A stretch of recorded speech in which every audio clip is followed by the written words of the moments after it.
Every motorcycle list focuses on chrome and horsepower, but nobody talks about the machines that literally built a nation's identity. What if I told you that certain Harleys didn't just transport riders? They created entire cultures, rescued the company from bankruptcy, and defined what it means to ride free in America? That's not exaggeration. These 15 motorcycles changed laws, sparked movements, and turned wrenches into weapons of rebellion. Imagine owning a bike so influential that armies depended on it, Hollywood immortalized it, and entire generations based their identity around it. In this video, I'm counting down the 15 Harley-Davidsons that literally forged modern America. And trust me, the #1 choice will challenge everything you think you know about motorcycles.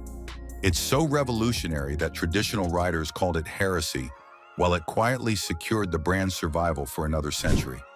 Watch every second, because this isn't just motorcycle history, it's the blueprint of American freedom itself. Number 15, 1911, Model 7D. Before 1911, Harley-Davidson was just another small manufacturer churning out basic motorized bicycles with pathetic single-cylinder engines, making only 4 horsepower. Then everything changed.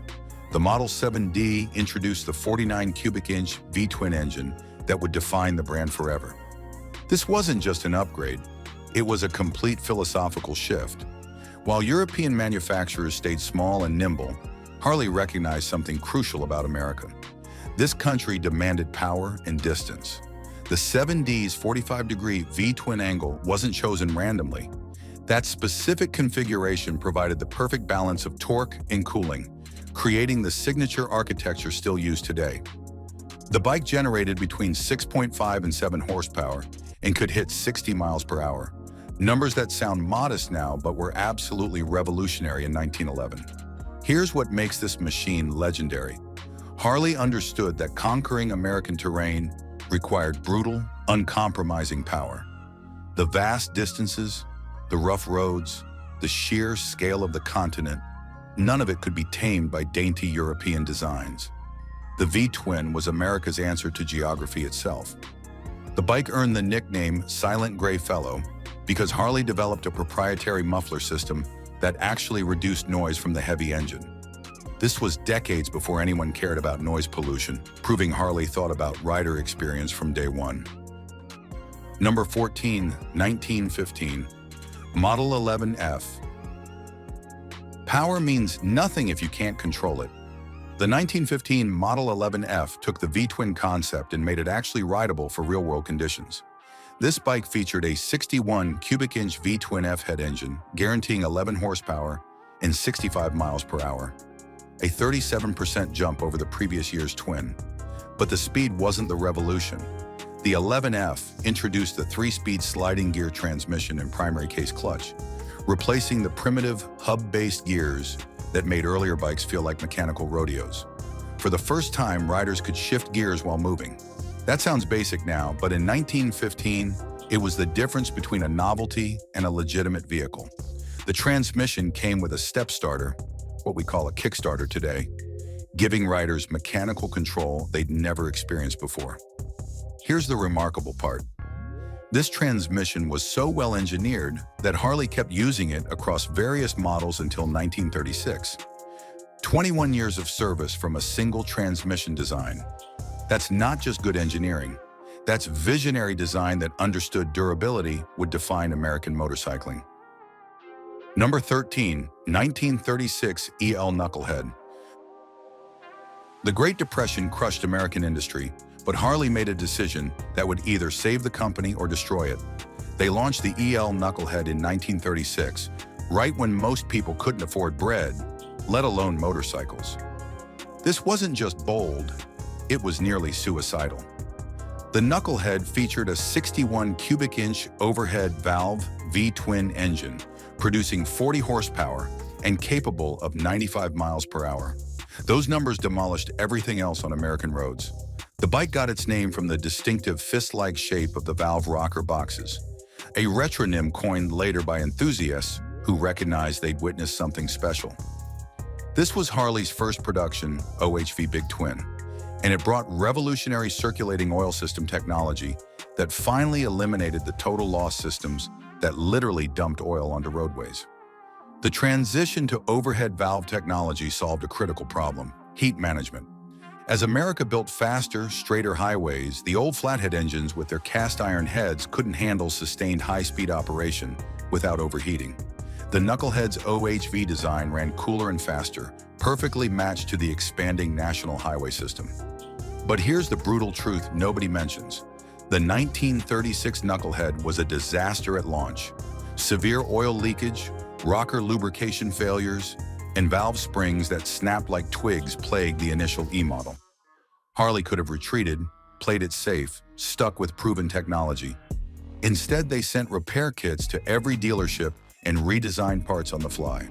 That aggressive response to failure is why original 1936 specific parts are nearly impossible to find today.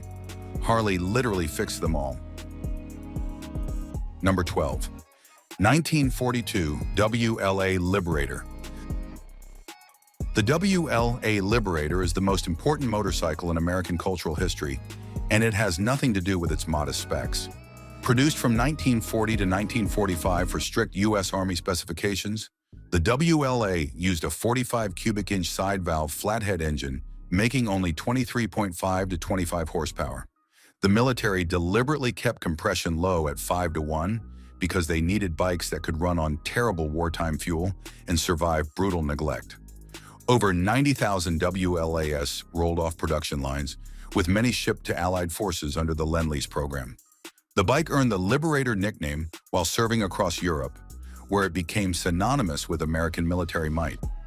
But the real story starts after the war ended. The military had zero use for tens of thousands of olive drab motorcycles, so they sold them dirt cheap to returning GIs. These veterans had just survived the worst conflict in human history. They'd been subjected to rigid military discipline, watched friends die, and came home to a society that expected them to just conform and forget. The WLA gave them something else: a mechanical middle finger to conformity. Veterans stripped off the heavy fenders, lights, and military equipment in a process called bobbing, creating lean, aggressive machines that looked nothing like the respectable motorcycles civilians rode. This wasn't just customization. It was psychological rebellion made mechanical. The WLA's straightforward, low-tech design made it perfect for modification. Anyone with basic tools could transform a military workhorse into a personal statement of independence. This movement directly birthed the American shopper and bobber culture that defined motorcycling for decades.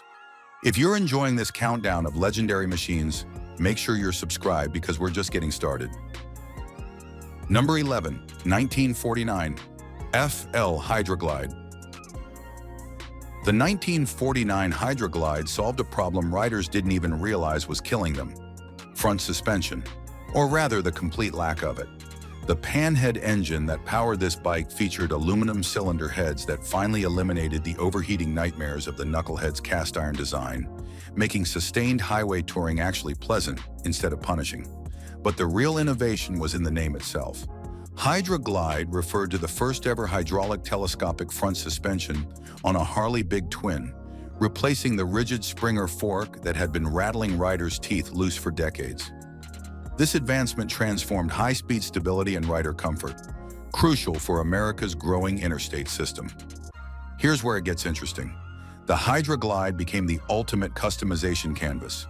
Its clean lines and big displacement made it the star of early outlaw biker films. Lee Marvin rode a Hydra-Glide in the 1953 film The Wild One, which terrified mainstream America and made every young rebel want one immediately. Then came Easy Rider in 1969, where heavily customized panhead choppers, including the iconic Captain America bike, became symbols of freedom and counterculture that defined an entire generation. The Hydra-Glide achieved something remarkable. It simultaneously served as the king of the highway for respectable touring riders and the mechanical foundation for outlaw choppers that represented everything establishment America feared. Same platform, two completely opposite identities. Mainstream tourists loved it for comfort and reliability. Number 10, 1957 XL Sportster. After World War II, American riders started buying lighter, faster British bikes like Triumph Thunderbirds, and Harley was bleeding young customers fast. The 1957 XL Sportster was Harley's declaration of war against the British invasion, and it came out swinging. The XL designation stood for experimental lightweight or extra light, signaling Harley's recognition that they needed to compete on agility, not just brute force. The Sportster introduced Harley's new overhead valve iron head engine and, critically, adopted unit construction that integrated engine and transmission into one compact assembly. This was a massive departure from traditional big twin design philosophy.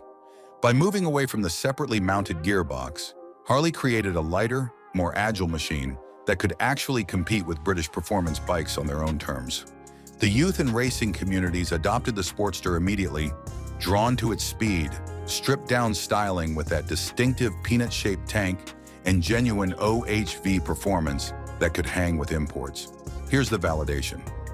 A modified 1957 Ironhead nicknamed the Turnip Eater hit over 200 miles per hour in 1969 in non-streamliner configuration, proving the engine's potential was absolutely world-class.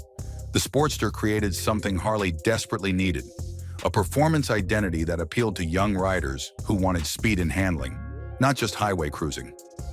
This model became the foundation for Harley's extensive non-touring customization culture, spawning countless variants over decades of production. Number 9. 1965 FLH Electra-Glide. The 1965 Electra-Glide made big twin ownership accessible to an entirely new demographic, and it did it with one simple feature that traditional riders initially mocked: an electric starter. This was the final year for their reliable panhead engine, producing 55 horsepower from 74 cubic inches before the problematic shovelhead arrived. But that's not why this bike matters. The Electra-Glide name came directly from its defining feature: the first electric starter on a big twin model, requiring an upgrade from the traditional 6-volt system to a robust 12-volt electrical architecture. Before electric start, kicking over a 700-pound big twin was genuinely strenuous work. For some riders, especially older or smaller ones, it was a physical barrier that prevented ownership entirely. The electric starter demolished that barrier instantly, opening big twin touring to a broader, wealthier, and older demographic seeking convenience for long-distance journeys. This wasn't just about comfort. It was about market expansion. The Electra-Glide effectively democratized heavyweight touring, transforming it from something requiring physical capability into something anyone with money could enjoy. That accessibility secured Harley's dominance in the touring segment and earned the bike the title King of the Highway, a reputation that still defines Harley touring motorcycles today. The design established the iconic touring aesthetic that inspired modern Road King models decades later. Mainstream acceptance came fast. Number 8. 1971 FX Super-Glide. The 1971 FX Super-Glide was a commercial disaster that accidentally created Harley's most important product category. Willie G. Davidson designed this factory experimental platform by combining the heavy-duty frame and 74 cubic inch shovelhead big twin from the touring Electra-Glide with the narrower telescopic forks and headlight assembly from the lighter Sportster. The idea was brilliant. Give riders the performance cruiser they were already building themselves in their garages, but do it at the factory with proper engineering and warranty. Marketing called it the all-American freedom machine, but buyers called it ugly. The distinctive fiberglass boat tail rear fender looked too European, too weird, too different from traditional Harley aesthetics. The Super-Glide found fewer than 5,000 buyers in its debut year, an absolute sales failure. Here's why that failure matters more than any success. Willie G recognized that riders were already modifying their bikes to achieve lighter, performance-focused cruiser characteristics. The Super-Glide legitimized that modification culture by offering a hybrid platform from the factory, acknowledging that customization wasn't vandalism, it was customer demand. Despite flopping commercially, the underlying FX concept was revolutionary. That platform became the foundation for the lowrider, wide glide, and the entire Dyna family that defined the performance cruiser segment for decades. Every factory custom Harley sold today traces its lineage directly back to the Super-Glide that nobody initially wanted. Number 7. 1977 XLCR Cafe Racer. The 1977 XLCR was Willie G. Davidson's attempt to capture the sport bike market, and it represents one of the most spectacular commercial failures in Harley history. Produced for only 2 years, the XLCR featured a 61 cubic inch Ironhead V-twin that Harley advertised as the most powerful production cycle they'd ever built, producing 68 horsepower. The bike featured blacked-out components, triple disc brakes, rear-set foot pegs, and flat handlebars, with styling borrowed from the successful XR750 dirt track racer. On paper, it was aggressive, modern, and performance-focused. Everything the sport bike market demanded. The market response was brutal silence. The XLCR was a commercial bust that disappeared quickly and quietly. Traditional Ironhead engine architecture simply couldn't compete with faster, more reliable Japanese and European sport bikes flooding the American market. Harley's core customers had zero interest in a sport bike, and sport bike buyers had zero interest in a Harley trying to be something it wasn't. The failure reinforced a critical strategic decision. Harley needed to define and dominate the uniquely American cruiser and touring segments rather than fight performance wars they couldn't win. Here's the interesting part. The XLCR's commercial failure actually protected Harley's brand identity. By proving the market had no appetite for Harley sport bikes, it freed the company to focus entirely on what made them unique instead of chasing Japanese performance metrics they'd never match. Sometimes a failed experiment provides more valuable direction than a successful one. Number 6. 1980 FXB Sturgis. The 1980 FXB Sturgis arrived during Harley's darkest period, the AMF ownership era, when the shovelhead engine was so unreliable that it nearly destroyed the company's reputation permanently. These engines suffered catastrophic overheating, terrible cooling design, and oil consumption that could exceed a quart every 500 miles. Riders joke that you could track a shovelhead's route by following the oil stains on the pavement. The shovelhead period represents the absolute lowest point in Harley quality, a nadir so deep that it pushed the brand toward bankruptcy. The FXB Sturgis, named after the legendary Black Hills Rally, featured an 80 cubic inch shovelhead V-twin, the same problematic engine that was killing the brand. But it introduced one crucial upgrade that signaled Harley's commitment to fixing their reliability nightmare. The B in FXB stood for belt drive. This was Harley's first production motorcycle with a belt final drive system, replacing the high-maintenance, dirty, noisy chain drive that required constant adjustment and lubrication. Initial rider skepticism was massive. Nobody trusted belt technology to handle big twin torque and power.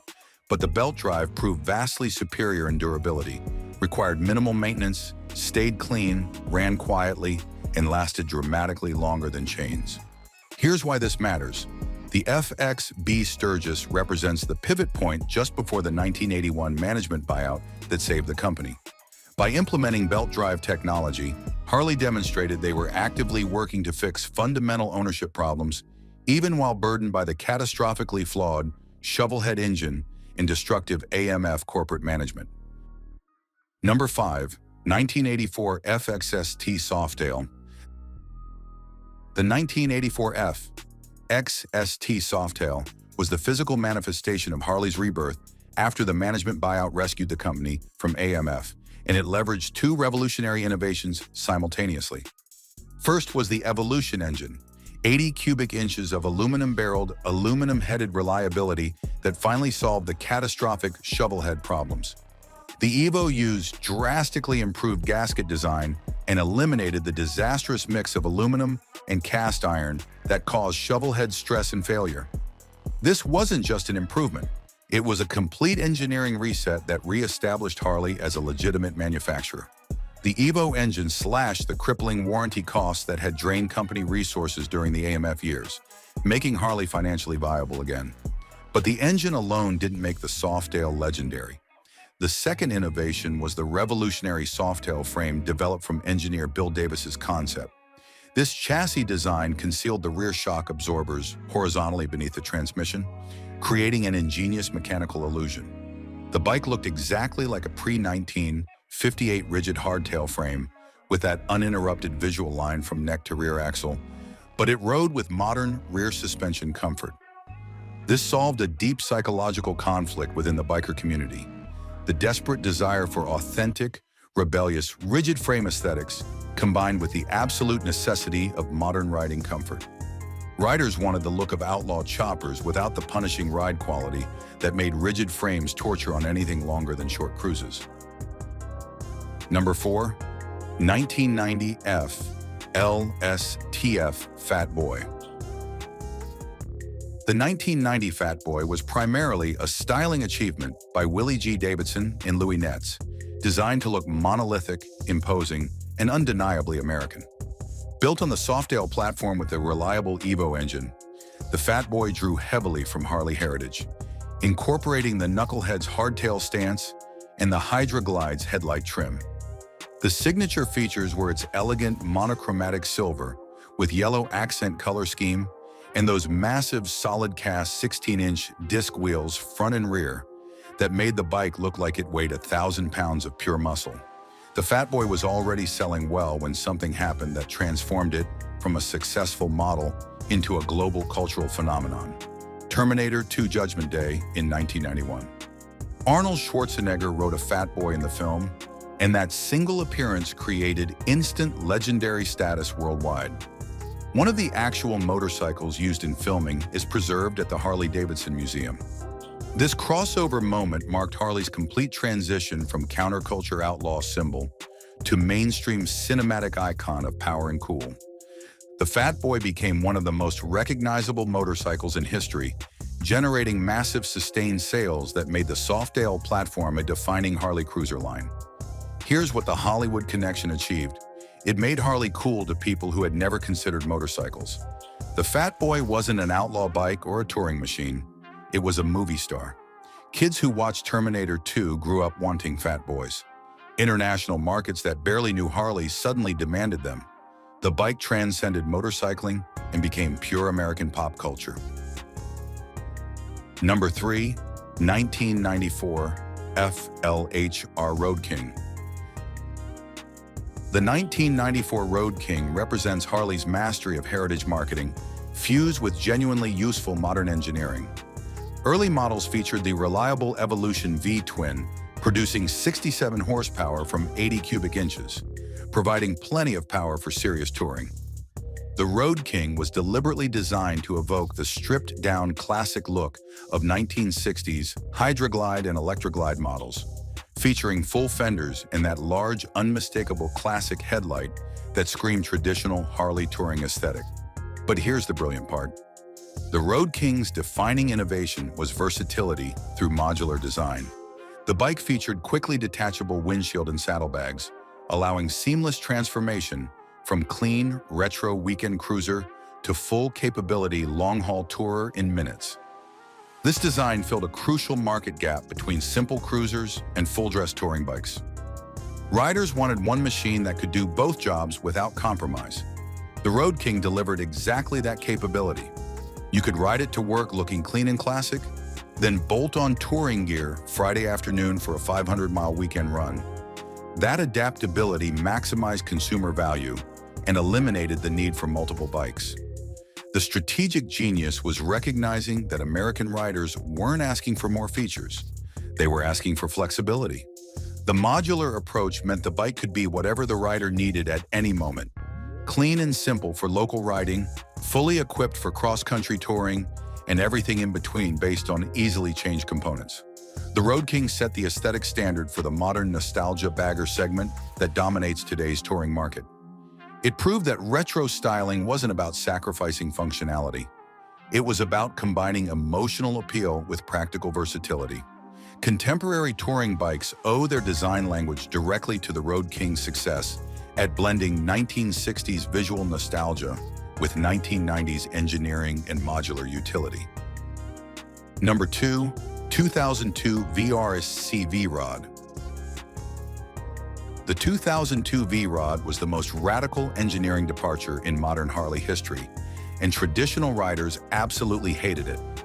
The VRSC featured the 69 cubic inch Revolution engine, developed in collaboration with Porsche Engineering in Germany, based on Harley's VR 1000 superbike racing platform. This was Harley's first production, liquid-cooled V-twin, built specifically for high revs and speed, producing 115 horsepower, numbers that demolished traditional air-cooled big twins. The drag-style aesthetic featured a low seating position, heavily raked forks, and swept-back handlebars that blended cruiser styling with genuine performance capability. Here's where it gets controversial. The V-Rod faced massive ideological resistance from traditional Harley enthusiasts who viewed liquid cooling and high-revving engines as betrayal of brand identity. These riders argued that real Harleys were air-cooled, low-revving, torque-focused machines, and anything else wasn't authentically Harley-Davidson. The V-Rod's liquid cooling, high-output performance, and modern engineering felt wrong to purists who defined the brand by its limitations rather than its capabilities. But that resistance misses the point entirely. The V-Rod attracted a crucial new demographic of younger, performance-focused riders who wanted Harley style without sacrificing modern engineering. It proved Harley could design world-class, high-output engines when they committed to it. The Revolution engine project, which lasted until the V-Rod's discontinuation in 2017, demonstrated technical capabilities that directly influenced later developments. The liquid-cooled technology and high-performance engineering established the foundation for subsequent advancements, like the Milwaukee 8 engine and the Pan America Adventure Bike's Revolution Max engine. The V-Rod was never meant to replace traditional Harleys. It was meant to expand what Harley could be. It targeted riders who would never buy an air-cooled cruiser, but might consider a liquid-cooled performance machine with Harley design language. That strategy worked for nearly 2 decades of production. The bike's discontinuation came not from failure, but from Harley's strategic refocusing during financial restructuring. Number 1. LiveWire. The LiveWire represents Harley-Davidson's most profound and existential strategic shift, defining the path toward electric mobility while risking everything that made the brand legendary. Initially launched as a Harley-Davidson model and later spun off into its own LiveWire brand, this motorcycle features the Revelation electric motor providing instant torque and eliminating the need for shifting entirely. The LiveWire is known for excellent build quality, advanced technology, and performance that generates genuine riding euphoria, especially for urban transport and commuting. But here's the brutal market reality. Initial acceptance has been challenging, primarily due to the price point exceeding $30,000. Consumer feedback suggests that for the LiveWire to achieve broad acceptance as a viable everyday commuter, the price needs to drop into the $12,000 to $15,000 range. That's a massive gap between current pricing and market expectations. Here's why the LiveWire is number 1, despite commercial struggles. It forces both the brand and its customers to confront an uncomfortable future. The LiveWire replaces the iconic sound and vibration that defined Harley for over a century with silent electric power. Everything that made a Harley recognizable, the rumble, the vibration, the mechanical character, disappears completely. For traditional riders, this feels like erasing the brand's soul. But the alternative is worse. Ignoring electric mobility entirely and becoming irrelevant as emissions regulations tighten globally and younger riders demand sustainable technology. Harley faced an impossible choice: betray their heritage or become obsolete. The LiveWire chose betrayal over extinction. The early commercial resistance highlights the immense difficulty of transforming a brand built on sound, vibration, and century-old tradition into a silent, smooth, technologically advanced platform. Speaking of legendary machines, if you want to see how other manufacturers created their iconic status, check out my video on 10 legendary motorcycles that made their brand famous, where I break down the bikes that defined entire companies and changed motorcycling forever.